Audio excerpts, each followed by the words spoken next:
I'm Gwen Schoen, food writer for the Sacramento Bee, and today in the kitchen, Belinda Greger from Ederays, welcome, Thank you. is going to show us how to do something I've never done before, and that's frosted cake with fondant frosting. Yes. Or coat a cake with fondant frosting. Cover a cake with and fondant that's frosting. the type of frosting that you frequently see on wedding cakes. Yes, the wedding cakes and a lot of the specialty cakes that we carry at Ederays all Great. tend to be covered with this. And you can buy fondant at a cake decorating shop? Yes, you can. A lot of brands out there. The Wilton one is available at Michael's, and then there's also things like Satin Ice and the Albert Ooster.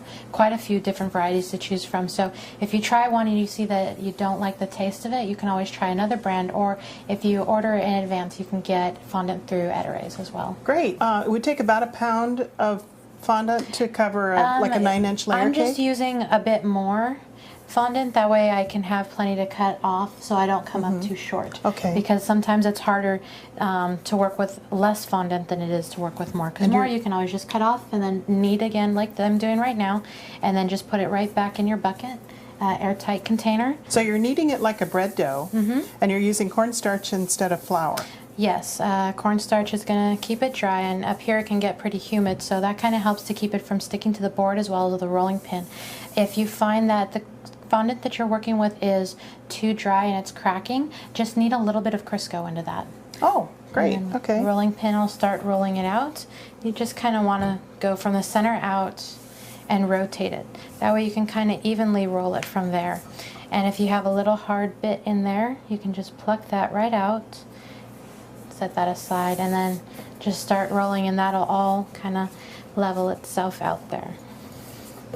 You just keep rolling and churning, and you're going to want to take it down to about 1/4 to 1/8 of an inch.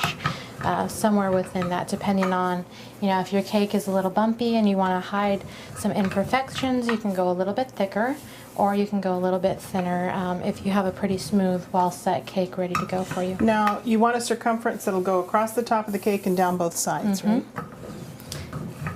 And here I've got a little bubble that's starting to form underneath the fondant. You probably can't see it on camera, but when you're working at home, you'll be able to see a little unevenness, and you can feel it right in there. Oh, So instead of being smooth like it is over here, right now it's sort of like Play-Doh. Yeah, it's a lot of consistency towards the Play-Doh type nature. You're just going to slide it in at an angle and then go right over it, and it's going to pop all your little bubbles there to keep your surface nice and perfectly smooth. So now how thick is this? About 1/8 of an inch? This is probably closer to 1/4. Okay. Between 1/4 and 1/8, I would say. Okay. And the cake has already been frosted? Yeah, we've already put the base coat of the buttercream on there, smoothed it out so it's ready to go. And is it chilled? Yes, it has been chilled, because you don't want to try to put fondant on top of soft buttercream. For the most part, you just take it up, toss it down. I can just slide it over while doing that.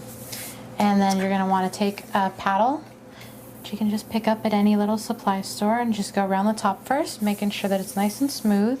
If you got a few air bubbles, just work them lightly out to the sides. And then from there you just... That's really pretty amazing how easy it is. But it's also many years of practice for me, so you just kind of want to slowly go around the sides here, spinning it and just kind of pulling at the bottom, and then make sure that your top is always set, because a lot of people tend to have cracks on the top edge. So you just kind of want to get your top edge set by running your hands on there, and then slowly just run it down. Okay, that's nice and smooth now. Yep, and to make it all the more smooth, we want to make sure, because there's still air pockets in here, we want to go around the cake with our paddle, and here you can see the little lip came up. So you just want to bring it in, because sometimes that's buttercream. Other times it can be air pockets, so you just want to slowly bring it around. And here I have an air pocket forming, so I'll just keep pulling it towards me so that I can kind of watch where it's going. And then once I do that, I'm going to take one of my little pins and then just insert it at an angle right below, and then smooth that out. Oh, that lets the air out a little bit. Yeah, that's going to help to kind of burp the cake, I guess you could say. And then you just trim around the edge with your knife. You just start from one side and just bring it right around the edge there. Okay, the fondant's all on. What's the next step? Next, I'm going to be using royal icing and a bag with a number 3 tip to put on our small little pulled pearl border is what I usually call it. And royal icing, for those of you who don't know, is basically powdered sugar and cream of tartar and egg whites. Okay, so now I'm going to apply a pulled bead border. You just squeeze it out and let it... What's it called? A pulled bead border. Oh, pulled bead. Okay. Yes. And you just push it and then pull it. So you just let it fill up and then just bring it down. Oh, that's pretty. Very elegant. Mm-hmm. It's one of the favorite borders that I love using on all of my wedding cakes.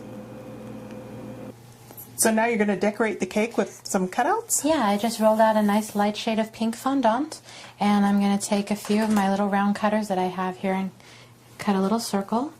And in order to get these to stick onto the fondant, what you're going to want to do is place it on top of a clean, moist, wet towel.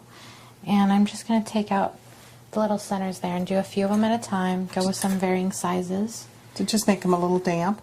Yeah, just get them a little sticky. That's all you're trying to do is just make them sticky. And then they're just going to fit right on there, just stick to themselves basically. Cute. So you can do a couple of them at a time, just kind of wiggle them around. And then you just place them right on the side of the cake. And you can go as bold with the color as you want or as subdued with the color. And we just go all over the cake with these. Well, Belinda, you make this look so easy. And I really appreciate having such a nice lesson working with fondant. Oh, my pleasure to let you Thank you very much. see how to do this, and hopefully more people can start enjoying all of the really fun things that you can do with fondant, because it really allows you to have much more creativity when working with your cakes. Thank you.